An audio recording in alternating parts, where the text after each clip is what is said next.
The general election and astrology.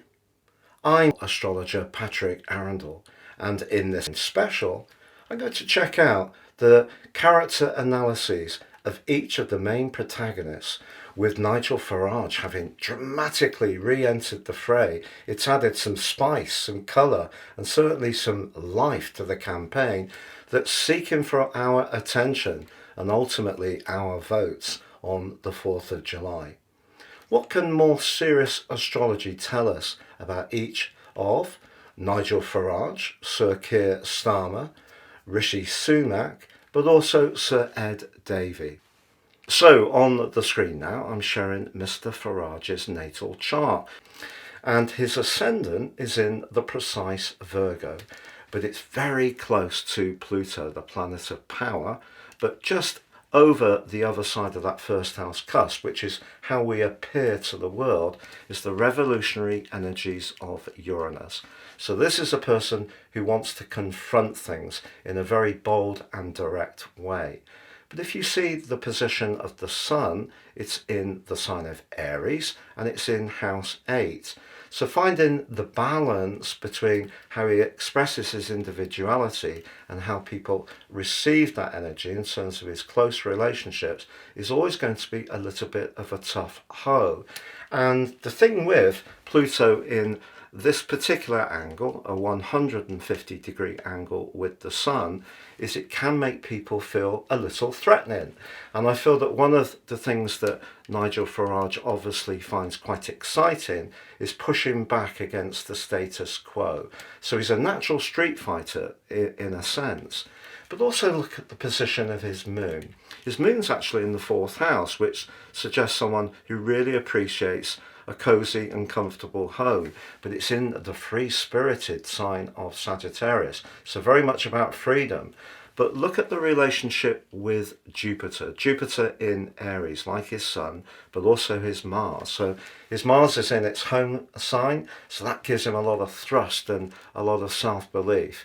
But that combination between the Moon and Jupiter says to me there's a lot of optimism in his approach. But in terms of his personal relationship, Saturn, which is very much to do with limitations, is in the 6th house, which could make him a little bit picky, I would imagine, and it's in a square with Venus, the planet of relating. But Venus is the most northerly planet in his chart, so his abilities as a persuader, as a communicator, is right at the top of the chart. So he uses a lot of guile in order to communicate his message in a very public way, and that's what that 9th house is about. It's very much about messages. He also has Mercury there in the 9th house, the planet of communication, but that position of Venus squares up with Saturn. So I feel there has been probably some abrasive relationships in a personal context, but obviously we know that's true in a public context.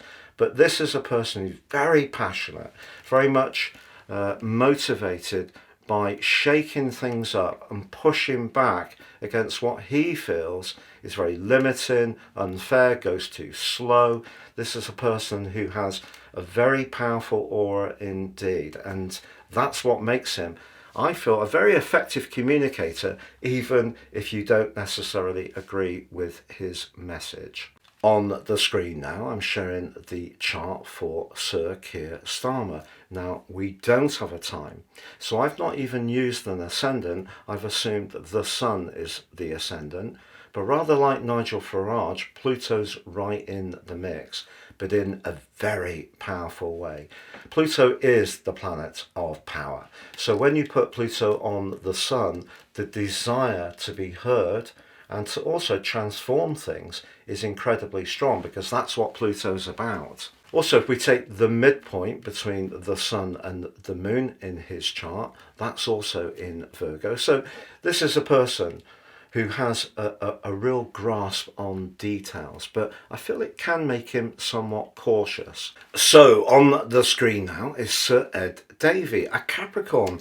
Now, Capricorns have a reputation of being very steadfast, perhaps a little more traditional, even conservative. But with the collection of energy he's got in the sign of Aquarius, Mars and the Moon together, and also Venus, the planet of relating, that does bring a more progressive slant to his chart, and perhaps gives him much more of an interest in the collective, because the sign of Aquarius is about humanitarianism. But those links between Mars and the Moon are also very powerfully aspected by a point in his chart called the point of fortune. So his direction of travel is in the ideas sign of Gemini. So that's where the communication comes in perhaps the more liberal format rather than the more conservative energies that you might think would come from his Sun being in the sign of Capricorn. But the ruler of the sign of Capricorn, Saturn, which in itself can give us our structures in our lives, and it could be where we are more cautious or more restricted, is very, very close to a very sensitive influence called Chiron. So that suggests this person may not always have had it very easy, perhaps in their young life. So on the screen now, I'm showing the natal chart for Rishi Sunak, the Prime Minister. Mercury, the planet of ideas, of communication, is in a very tight alliance with the Sun in the sign of Taurus. Taurus is about life foundations, but it's also about our values, our self-worth, but critically about everyday money. So his thinking around money is a big part of his nature, I feel, unsurprisingly for a former Chancellor and obviously a very successful investor. But the link between Mercury and the Sun and Saturn in the precise sign of Virgo suggests this person has a real gift for drilling down into the details in a very penetrative way and extracting what's of value. He also has Jupiter and Mars in a conjunction in Virgo. In terms of the technicalities of astrology, this is not the most charismatic place for them to be, but I feel it does give him a lot of drive, but he is very process-led, I feel.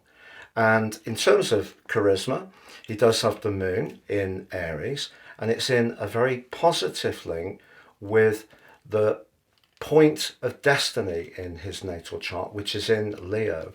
Leo is a very charismatic sign, and that point of destiny suggests why he has gained recognition and been in the limelight.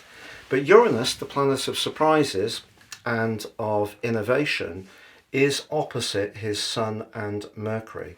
I think one of the things that he may have found in his life is, despite the fact that his inner world may have been quite stable, some of the things that he's encountered have kept shifting and moving.